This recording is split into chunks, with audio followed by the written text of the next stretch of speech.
उज्जवल Bharat news, देश की प्रखर आवाज, टॉप हेडलाइन न्यूज। नमस्कार, उज्जवल भारत न्यूज में सभी का स्वागत है।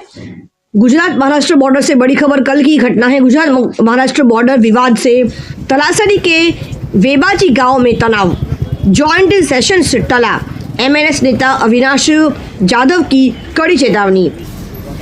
पालघर जिले के तलासरी तालुका के वेवाजी गांव में चल रहे महाराष्ट्र गुजरात बॉर्डर विवाद के बाद जॉइंट सेशंस प्रोसेस को फिलहाल के लिए टाल दिया गया है।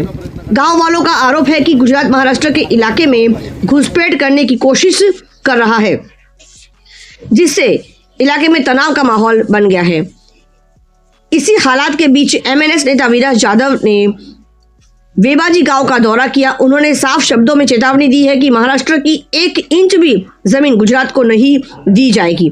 बॉर्डर विवाद को लेकर स्थानीय लोगों में गुस्सा देखने को पाया गया।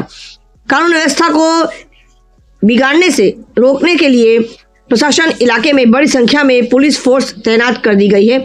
फिलहाल हालात पर नजर रखी जा रही है। इस पूरे मामले पर एमएनएस नेता अविनाश जाधव से बात की गई है, जिसमें उन्होंने महाराष्ट्र के हितों की रक्षा के लिए अपना कड़ा रुख दोहराया है। महाराष्ट्र गुजरात सीमा विवाद पर एमएनएस नेता अविनाश जाधव ने कड़ी चेतावनी दी है।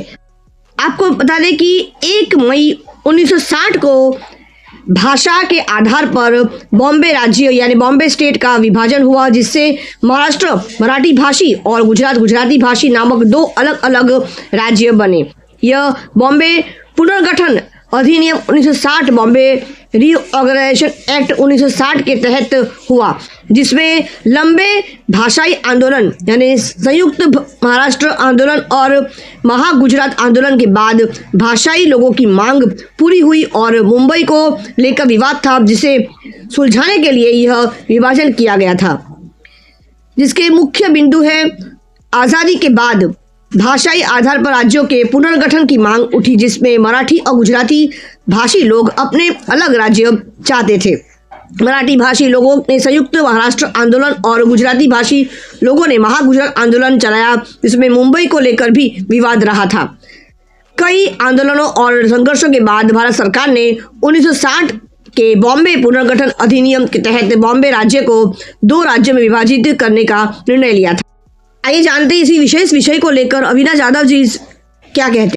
मुझे ऐसा लगता है कि यहाँ के जो ग्राम पंचायत है, यहाँ के जो उप सरपंच और यहाँ के ग्राम पंचायत सदस्य है, इन्होंने आज हमें यहाँ बुलाया है और यहाँ आने के बाद पता चला है कि गुजरात की जो सरकार है उन्होंने अपनी बॉर्डर महाराष्ट्र के अंदर 1 किलोमीटर तक लेके गए और जो 1 किलोमीटर तक अंदर जो लेके गए, यहाँ के लोगों से जब हम लोगों ने बात की तो उन्होंने कहा 20 साल पहले ये बॉर्डर यहाँ से 800-900 मीटर बाहर थी। आज की कंडीशन है पिछले 10 सालों में आहिस्ता आहिस्ता आगे आ गए और महाराष्ट्र में आके रुके हुए, और उसका प्रॉब्लम ऐसा हो रहा है कि यहाँ की जो ग्राम पंचायत है, जिनका अधिकार यहाँ की परमिशन देना है या बाकी सब चीजें करनी है, अभी गुजरात से परमिशन आती है। अगर ये ग्राम पंचायत की किसी ऊपर या बाइक का केस हो जाए या रिक्शा चलाने का चलन कट जाए तो इनको गुजरात जाना पड़ता है और वहां के कोर्ट में जाके ये सब निपटारा करना पड़ता है। अगर ये महाराष्ट्र में है, अगर आप नकाशा देखें, यहाँ के 7/12 देखें तो 7/12 पे महाराष्ट्र है और नकाशा गायब है। इसका मतलब क्या? ये क्या भारत और चीन का लड़ाई है क्या बॉर्डर का?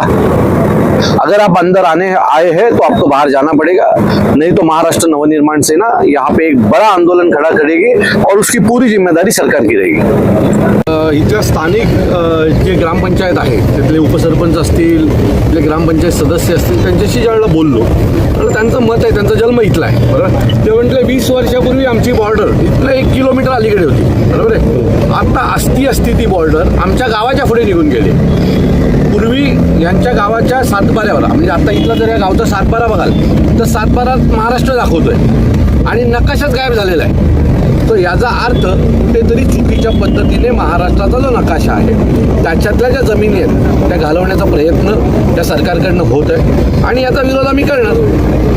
म्हणजे हा विषय झाला, इथे बाजूला झाईगाव असतील, ह्या सगळ्याच बॉर्डरच्या गावांमध्ये हा वाद आता मोठ्या प्रमाणात सुरू झालेला आहे. आणि मागच्या 10 वर्षात भारतीय जनता पक्षाचं जसं दोन्हीकडे सरकार आलं तेव्हापासून हा बॉर्डरचा जो वाद आहे तो बऱ्यापैकी वाढताना दिसतोय. गुजरातची लोक म्हणजे गुजरात सरकार ही आपली बॉर्डर महाराष्ट्रात 1-1, 1.5 किलोमीटरने आतमध्ये करण्याचा प्रयत्न करते. म्हणजे खरं तर हे चीन आणि भारत असा काही वाद नजीकच्या काळात होतोय की काय असा प्रश्न आता या बॉर्डरवर व्हायला लागलेला आहे. इथली जी स्थानिक लोक आहेत म्हणजे या ग्रामपंचायतीचं जी वेगळीच अडचण आहे की यांना ग्रामपंचायत जरी महाराष्ट्राच्या ताब्यात असेल तरी इथे परवानगी देते गुजरात. म्हणजे गुजरातकडनं परवानग्या घेऊन इमारती बांधल्या जात आहेत. त्यामुळे ग्रामपंचायतीचं महत्त्व संपलेलं आहे. काही वादामुळे काही रस्ते होत नाही आहेत. सो ह्या सगळ्या वादांवर गुजरातमध्ये पण भाजपाचं सरकार आहे, महाराष्ट्रात पण भाजपाचं सरकार आहे. दोन्ही मुख्यमंत्र्यांनी एकत्र बसून हा वाद सोडवला पाहिजे. इथल्या स्थानिक गाववाल्यांशी बोललं पाहिजे, त्यांना विचारलं पाहिजे की नक्की बॉर्डरचा काय विषय आहे. जर ते म्हणतात की इथनं बॉर्डर 700 मीटर बाहेर होती तर ती 700 मीटर 10 वर्षात आत आली कशी. तिथून पुढपर्यंत म्हणजे तुम्ही जर पुढपर्यंत गेलं तर आता गुजरात लाईट लावायला लागलेली आहे. एवढी हिंमत त्यांच्यात आली कुठून. तर या सगळ्यांवर प्रश्न विचारायचं काम जे तहसीलदारांनी किंवा जिल्हाधिकाऱ्यांनी करायला पाहिजे ते न केल्यामुळे गुजरातची घुसखोरी या महाराष्ट्रात होते असं आमचं मत आहे. मला मी एक सांगतो, यांनी किती काय केलं तरी यांना आतून बाहेर काढण्याचं काम महाराष्ट्र नवनिर्माण सेना करेल. आमची 1 इंच पण जमीन जर कोणी हुसकावण्याचा प्रयत्न करत असेल तर त्याला महाराष्ट्रातल्या मराठी माणसाच्या रागाला सामोरे जावं लागेल एवढं नक्की. Thanks for watching UB News.